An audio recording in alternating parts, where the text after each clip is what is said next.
आज हम क्लास 12 की एक और पोएम डिस्कस करेंगे जिसका नाम है an elementary school classroom in a slum. Slum होता है जो झुग्गी झोपड़ी वाला एरिया होता है, उसको हम स्लम कहते हैं। और एलिमेंट्री स्कूल होता है जो कि प्राइमरी स्कूल को कुछ जगह पर एलिमेंट्री, जहाँ 5 या 6 साल के बच्चों से लेके 12-13 साल तक के बच्चों की एजुकेशन वहाँ पर होती है। तो एलिमेंट्री स्कूल है, ऑलमोस्ट आप प्राइमरी स्कूल कह सकते हो। In a classroom in a slum. अब एक क्लासरूम को एक्सप्लेन कर रहे हैं पोएट इस पोयम में। वो एक क्लासरूम का बता रहे हैं कि किस तरीके से वो क्लासरूम है, उसका इंटीरियर कैसा है और वो कहाँ पर स्थित है। वो स्थित है एक स्लम में। कहाँ सिचुएटेड है? एक स्लम में, मतलब ऐसे एरिया में जहाँ बहुत पुअर बच्चे पढ़ रहे हैं, बहुत गरीब अंडर प्रिविलेज्ड बच्चे पढ़ रहे हैं। तो वो वहाँ पर कैसा माहौल है अंदर क्लासरूम का, इस पोयम में हम ये देखेंगे। अब पोएट स्टार्ट करते हैं। Far, far from gusty waves, these children's faces. अब पोइट क्या कह रहे हैं? Far far from gusty waves. Gusty waves means city से, समंदर की लहरों से बहुत दूर, काफ़ी दूर एक एरिया है जहाँ स्लम है, जहाँ पुअर लोग रहते हैं, गरीब लोग, अंडर प्रिविलेज्ड लोग रहते हैं। From gusty waves these children's faces like rootless weeds. अब पोइट कह रहे हैं उनके फेसेस कैसे हैं बच्चों के फेसेस बहुत ही डल, कलरलेस, पेल से निराश फेसेस हैं, जो कि एक ऐसे स्कूल में, क्लासरूम में बैठे हैं जो कि सिटी से काफ़ी दूर है। और रूटलेस वीड्स का मतलब है ऐसे अनवांटेड प्लांट्स जिनकी रूट्स ही नहीं है। वीड्स होते हैं अनवांटेड प्लांट्स जो अपने आप उग जाते हैं, जिन पे कोई हमें एफर्ट नहीं करना पड़ता, वो खुद से उग जाते हैं, तो उनको वीड्स कहते हैं, अनवांटेड प्लांट्स। और उनकी रूट्स भी नहीं है। The hair torn round their pallor. Pallor means PALLOR, it is written over here. It means their face, उनका चेहरा। किनका? जो बच्चे बैठे हैं, जो पढ़ाई कर रहे हैं, उनका जो फेस है और उनके जो हेयर हैं वो बहुत ही, मतलब टॉन मीन्स उन पे कभी कॉम्ब नहीं किया, कभी किसी ने ऑयल नहीं लगाया है। तो ऐसे बड़ी बुरी हालत में उन बच्चों की अपीयरेंस है, उनका फेस भी कलरलेस सा है। उनके बालों की अगर बात की जाए तो वो भी बहुत ही ऐसे जैसे कभी किसी ने ख्याल नहीं रखा हो। फिर आगे वो कह रहे हैं the tall girl with her weighed down head. एक टॉल गर्ल जिसकी हाइट ज़्यादा है, टॉल है वो गर्ल, और उसका जो हेड है, उसका सर है, वो इतना ज़्यादा वज़न में लग रहा है। क्यों लग रहा है? क्योंकि वो लड़की बहुत ज़्यादा वीक है। वो लड़की, मतलब उनको न्यूट्रिशन नहीं मिल रहा है, प्रॉपर मील्स, खाना ही नहीं मिल रहा है, तो पूरी बॉडी के कंपैरिजन में उनका सर बहुत ज़्यादा बड़ा लग रहा है और वो लड़की इनकेपेबल लग रही है, वो सक्षम नहीं है अपने सिर का वज़न उठाने के लिए। तो पोइट क्या ऑब्जर्व कर रहे हैं? पोइट ये बता रहे हैं कि जो बच्चों की अपीयरेंस है, उनकी बॉडी है, बहुत ज़्यादा एक्सट्रीमली वीक है, कमज़ोर हैं बच्चे। The paper seeming boy with rat's eyes. Paper seeming boy मतलब कागज़ जैसा एक बच्चा नज़र आ रहा है जिसकी आंखें बहुत बड़ी लग रही हैं। रैट, बड़े वाले चूहे के जैसे उसकी आंखें लग रही हैं। क्यों लग रही हैं? क्योंकि as compare to other body parts, पूरी बॉडी को देखें तो बहुत निहायत वीक बॉडी है और उसकी आंखें इसीलिए उस कंपैरिजन में बड़ी लग रही हैं। The stunted unlucky hair heir of twisted bones. Stunted का मतलब है कि पूरी तरह से जो डेवलप्ड नहीं है body, under developed, weak body. वो अनलकी एयर, अनलकी मतलब दुर्भाग्यपूर्ण, अनफॉर्चुनेट, जिसकी किस्मत अच्छी नहीं है। And this is H is silent heir. Heir का मतलब होता है जो कि उत्तराधिकारी होता है, जिसको हम कहते हैं कि जैसे जायदाद का जो आगे का वारिस होता है, उनका बेटा। तो किसकी बात कर रहे हैं? एक ऐसे लड़के की बात कर रहे हैं जो अंडर डेवलप्ड बॉडी है जिसकी, और वो बहुत ही अनलकी है, अनफॉर्चुनेट है। ऑफ ट्विस्टेड बोन्स, उसे एक इनहेरिटेड एक डिजीज मिली है। ट्विस्टेड बोन्स मतलब थोड़ी घुमावदार हड्डियां हैं उसकी, पूरी तरह से स्वस्थ शरीर नहीं है उसका। तो रिसाइटिंग अ फादर्स नाल डिजीज। अब वो ये बता रहे हैं कि उसे अपने पापा से वसीयत में या जन्म के साथ ही इनहेरिटेड डिजीज है। इनहेरिटेड होता है जो हमें अपने बड़ों से मिलता है। तो ऐसा कोई बोन्स का कोई ऐसा डिजीज है जिसकी वजह से उसकी बॉडी पूरी तरह से स्वस्थ नहीं लग रही है, और वो नाल्ड, यहाँ पर जी साइलेंट है। नाल डिजीज मीन्स जो इनहेरिटेड है, जो उसे मिला है, अपने पिता से। वो ये कह रहे हैं कि ऐसा एक बच्चा, हिज लेसन, वो बच्चा कर क्या रहा है, वो लेसन रीड कर रहा है, लेसन को एक्सप्लेन कर रहा है, रीड कर रहा है फ्रॉम हिज डेस्क, और अपने डेस्क पर ही बैठा है। वो खड़ा होने में भी सक्षम नहीं है, वो पूरी तरह से ठीक से खड़ा भी नहीं हो पा रहा है क्योंकि उसकी बोन्स की ऐसी एक डिजीज से वो सफ़र कर रहा है। At back of the dim class, अब वो कह रहे हैं अंधेरा सा है क्लासरूम में, प्रॉपर रोशनी नहीं है, तो वो मध्यम सी रोशनी है डिम क्लास में। उसके पीछे बैक साइड में one unnoted sweet and young. अब पोइट को एक बच्चा दिखा है, अननोटेड मतलब ज़्यादा ध्यान नहीं जा रहा है उस पर, स्वीट प्यारा सा, एंड यंग छोटा सा।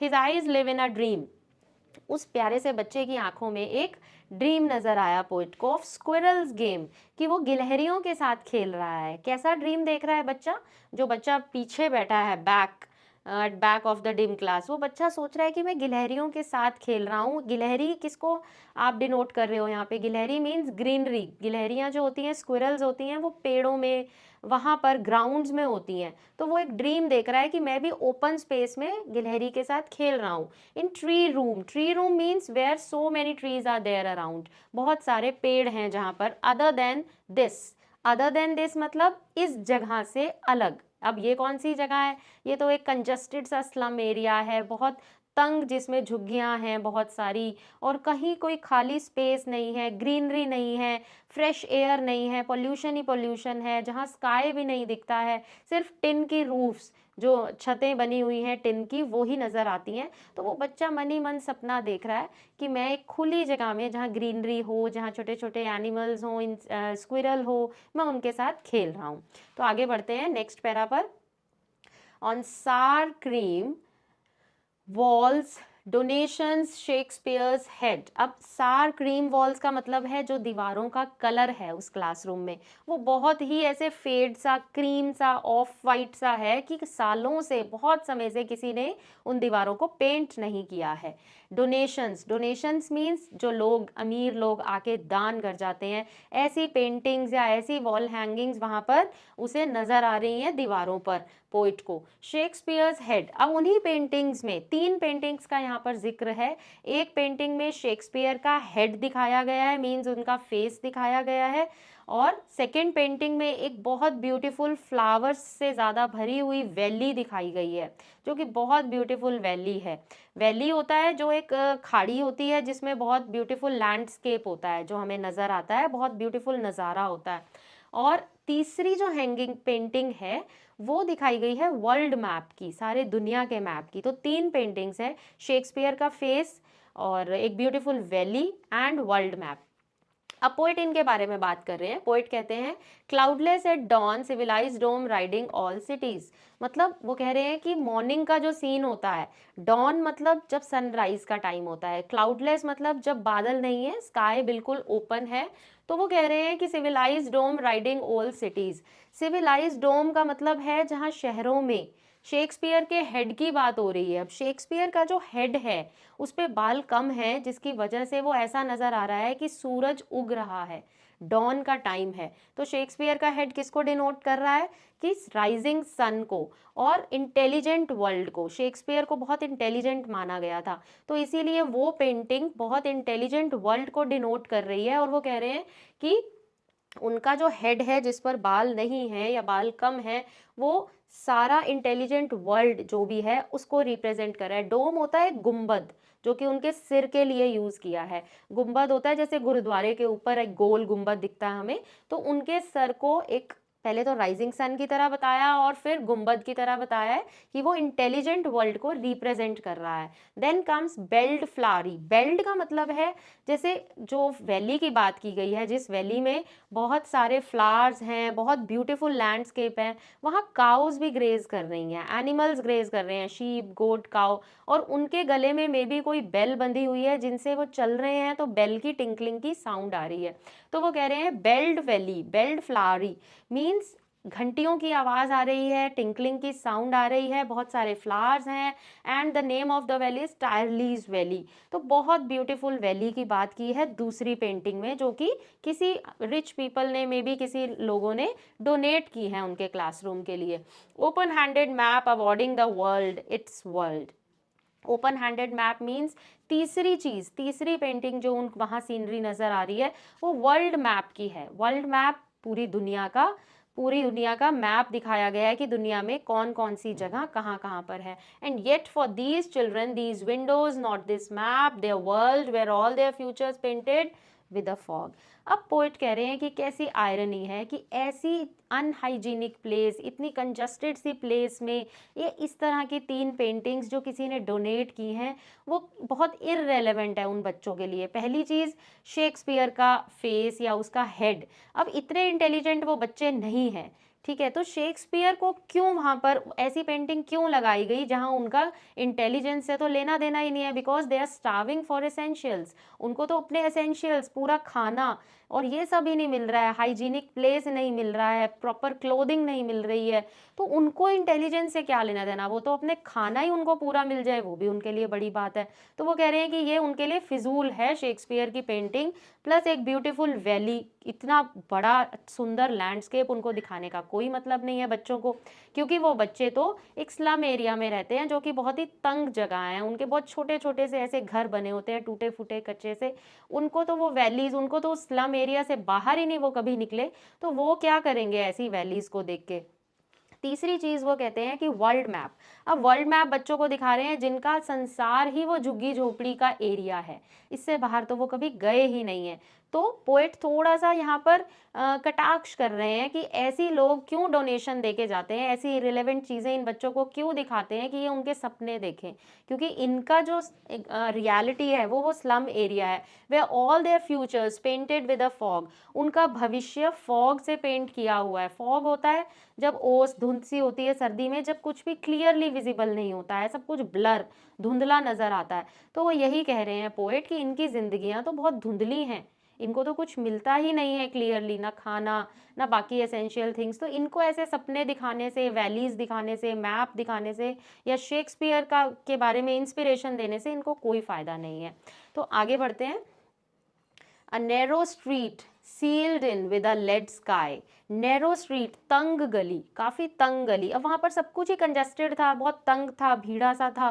Sealed in with a lead sky, sealed in का क्या मतलब है, सील्ड इन मतलब बंद है, वो किससे बंद है, लेड, लेड मीन्स जो टीन की छतें बनी हुई हैं उनके घरों की, तो वो वहां बंद हैं, उनकी छत कोई सीमेंटेड नहीं है, कोई स्काई नहीं उनको नजर आ रहा, उनको सिर्फ लेड का स्काई नजर आता है, टीन का छती स्काई है उनकी।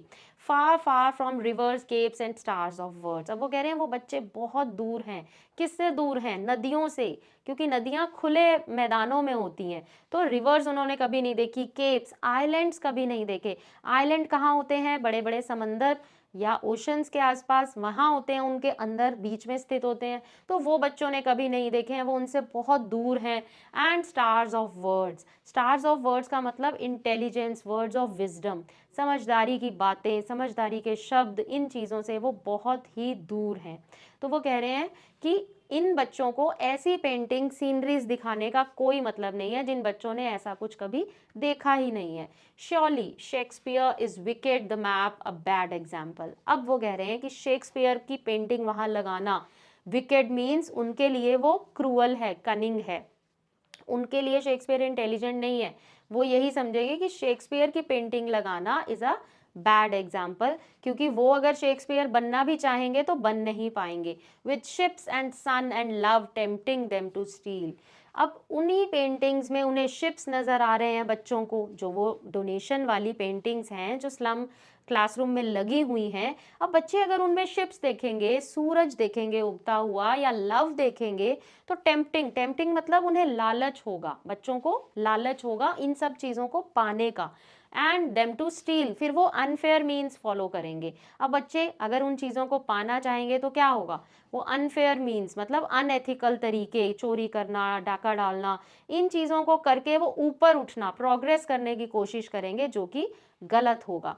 अब वो कह रहे हैं for lives that slightly turn in their cramped holes, ऐसी जिंदगियां जो कपट के तरीके से, गलत तरीके से, धोखे से उनको क्रैम्प्ड होल्स क्रैम्प्ड होल्स होते हैं जो टूटे फूटे छोटे छोटे घर, जैसे चूहे का बिल होता है, होल में रहता है चूहा, या स्नेक होल में रहता है, तो उनके घर भी ऐसे होल्स ही हैं जिनमें वो रह रहे हैं। अब पोइट कह रहे हैं कि ऐसी जिंदगियां जो ऐसे होल्स में रहती हैं, उनकी जिंदगियां गलत काम करने की वजह से फॉग में से निकल के वो एंडलेस नाइट में चले जाएंगे। वो क्वेश्चन कर रहे हैं कि अगर हम ऐसी पेंटिंग्स बच्चों को दिखाएं, जैसे कि शेक्सपियर की, ब्यूटीफुल वैली की, वर्ल्ड मैप की, तो ऐसे ऐसे लालच जब बच्चों को हम देंगे तो वो उनको पाने के लिए, उन खुशियों को देखने के लिए गलत तरीके अपनाएंगे। और गलत तरीके अपनाने से होगा क्या कि उनकी जो जिंदगियां हैं वो गलत तरीकों की वजह से, अभी तो वो फॉग में है, धुंधली हैं जिंदगियां, ब्लर हैं फॉग जैसी, फिर वो एंडलेस नाइट में बदल जाएंगी। एंडलेस नाइट होती है जिस रात की सुबह नहीं है, मीन्स उनको जेल हो जाएगी। अगर वो कोई क्राइम करेंगे तो उनको कुछ भी किसी तरह की पनिशमेंट मिल सकती है, और वो उनकी लाइफ को एक एंडलेस नाइट में कन्वर्ट कर देंगे। तो यही चीज वो कह रहे हैं कि क्या ऐसा दिखाना ठीक है जिनसे उनकी जिंदगियां एंडलेस नाइट में क्राइम की तरफ चली जाएं। On their slag heap, these children wear skins peeped through by bones and spectacles of steel. वो कह रहे हैं स्लैग हीप होता है जंक, गार्बेज, कबाड़। कंपेयर कर रहे हैं उन बच्चों को वेस्ट मटेरियल से, गार्बेज से, कि सिटी वाले लोग उनको कैसा कंसिडर करते हैं। वो कहते हैं ये कि हमारे किसी काम के नहीं है, ये बिल्कुल गार्बेज, जंक हैं। दीज चिल्ड्रन वेयर स्किन्स, अब ऐसा लग रहा है वो इतने वीक बच्चे हैं कि उन्होंने स्किन्स को, अपनी स्किन होती है फ्लैश हमारी बॉडी का, तो वो पहना हुआ है, इतना पतला, इतना पतला, इतना मतलब फ्लैश है ही नहीं उनकी बॉडी में, सिर्फ बोन्स ही नजर आ रही हैं। तो ऐसा लग रहा है उन्होंने स्किन्स पहनी हुई है, wear peeped through bye bones, और उनकी स्किन के अंदर से जो उनकी बोन्स हैं वो झांक रही हैं बाहर।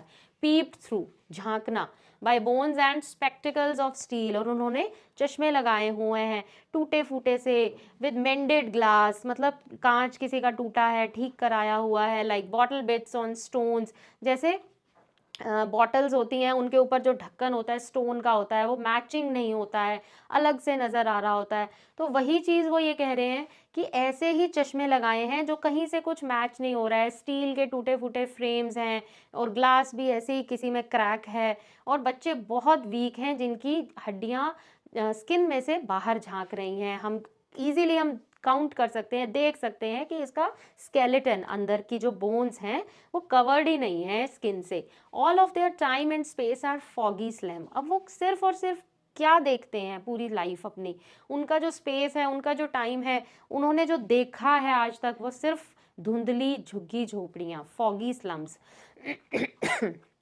फॉगी मीन्स ब्लर, ऐसे एक दूसरे के साथ बिल्कुल सट के बनी हुई, कोई स्पेस नहीं है बीच में। So blot their maps with slums as big as doom. अब पोएट क्या रिक्वेस्ट कर रहे हैं, पोएट आराम से यही चीज समझा रहे हैं कि उनके मैप्स को, जो पेंटिंग सीनरीज आप दिखाना चाह रहे हो बच्चों को, उनको ब्लॉट करो। ब्लॉट होता है एक बड़ा सा स्टेन, धब्बा, दाग। तो उनके मैप्स पे आप उनके स्लम एरिया का ही स्टेन करो, उनके जो स्लम एरिया को ही शो करो, डिस्प्ले करो, क्योंकि उनकी तो वही दुनिया है, धुंधली सी, foggy, with slums as big as doom. और एक बड़ा सा आप एरिया, जो स्लम का बहुत बड़ा एरिया है, उसको लोकेट कर दो उनके मैप पे, ताकि वो सिर्फ उसी को ही जान पाएं। वो बाहर के वर्ल्ड से टेम्पटेशन उनको बाहर के वर्ल्ड की होगी तो वो गलत काम अपनाएंगे, क्राइम करेंगे। तो उससे अच्छा है कि तुम उन्हें सिर्फ स्लम ही दिखाओ।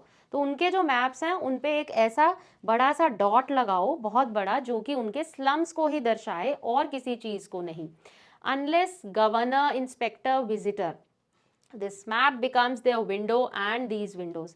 अब किसको रिक्वेस्ट कर रहे हैं पोएट, अब वो अथॉरिटीज को रिक्वेस्ट कर रहे हैं कि गवर्नर, इंस्पेक्टर्स, विजिटर्स, अब उन लोगों को ये कह रहे हैं कि काइंडली आप थोड़ा ध्यान दीजिए इन स्लम एरियाज पे।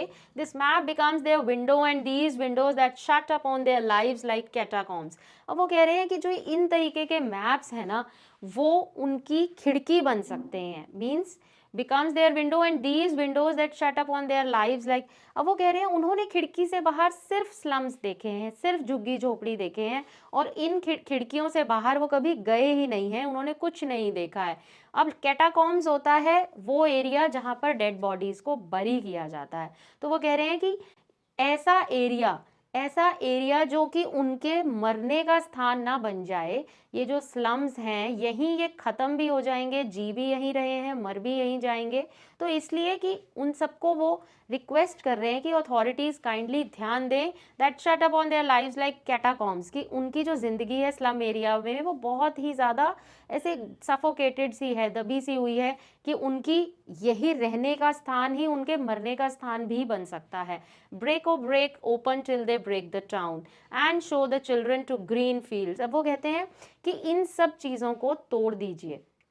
तोड़ना मीन्स कि उनको भी इजाज़त हो बाहर निकलने की, उनको भी ऐसे मौके मिलें, अपॉर्चुनिटीज़ मिलें, उन बच्चों को, उन लोगों को जो स्लम एरियाज़ में रहने को मजबूर हैं, उन्हें भी ऐसा कोई मौका मिले जिससे वो बाहर टाउन की तरफ निकल पाएँ और ये बच्चे ग्रीन फील्ड्स देख पाएँ, खुले मैदान देख पाएँ, सुंदर लैंडस्केप्स देख पाएँ and make their world run Azure on gold Sands. और उनकी जो ज़िंदगी है, उनका जो संसार है, वो गोल्ड सैंड्स का मतलब जब सूरज चमकता है तो रेत भी थोड़ी गोल्डन गोल्डन सी हमें चमकती हुई नजर आती है। तो वो कह रहे हैं कि खुले में वो भी अपने पाँव खुली जगह पर सैंड पे रख पाएं और खुले में आसमान के नीचे फ्रीली विद लिबर्टी वो दौड़ पाएं। दौड़ना मीन्स कुछ करना बाहर जाके। क्या ऐसा तो नहीं है कि बच्चा बाहर जाके सिर्फ दौड़ेगा, तो वो कुछ करे अपनी आजीविका कमाने के लिए, अर्निंग के लिए, वो कुछ ना कुछ नया करे। कहाँ? खुले में। इन स्लम से बाहर निकलने के मौके दिए जाएं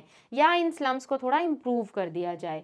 and let their tongues run naked into books, मतलब अच्छे से, बहुत ही अच्छी तरीके से वो रीड कर पाएँ, पढ़ पाएँ। मीन्स लेट देयर टंग्स, उनकी जो जीभ है, ज़बान है, रन नेकेड इनटू बुक्स, मतलब जल्दी जल्दी फटाफट। नेकेड इनटू बुक्स मीन्स जल्दी जल्दी बिना किसी हेल्प के अपने आप से रीड कर पाएँ। The white and green leaves open history their whose language is the sun. अब वो कह रहे हैं कि जो पुराने टाइम है, हिस्ट्री के टाइम है, white and green leaves open. अब वो कहते हैं कि हिस्ट्री बना, एक तो मीनिंग ये होगा कि ये बच्चे ताकि इतना कुछ अच्छा बाहर जाके करें कि अपना नाम हिस्ट्री में दर्ज करवा पाएँ, एक मीनिंग ये होगा। दूसरी तरह से अगर हम देखें तो वो ये कह रहे हैं कि उन्हीं लोगों का हिस्ट्री में जिक्र आता है जो कि सन के नीचे, मीन्स मेहनत करते हैं और मेहनत से बहुत कुछ अचीव करने की कोशिश करते हैं। White and green leaves open मतलब खुले में जाके, ग्रीन लीव्स ओपन वहाँ खुले मैदानों में जाके, जो कि सन के अंडर मीन्स मेहनत मजदूरी का काम करके, और हिस्ट्री में उनका नाम आ जाता है। या दूसरा मीनिंग ये होगा कि ये बच्चे भी ऐसा कुछ इनको मौके दिए जाएं कि इनका नाम भी हिस्ट्री में आ जाए। Then next word meanings are there. So this was the poem which was in the last requested to the authorities. Poet is requesting to the authorities that kindly give opportunities to these underprivileged children of slum area. तो I hope ये poem आपको समझ आई होगी और हमने कोशिश की है कि word meanings and everything can be made clear to you. So मिलते हैं किसी नेक्स्ट वीडियो में। अगर वीडियो अच्छा लगा तो आवा क्लासेस को सब्सक्राइब कर दीजिए एंड वीडियो को लाइक कर दीजिए। मिलते हैं किसी नेक्स्ट वीडियो में किसी नई लेसन या पोएम के साथ।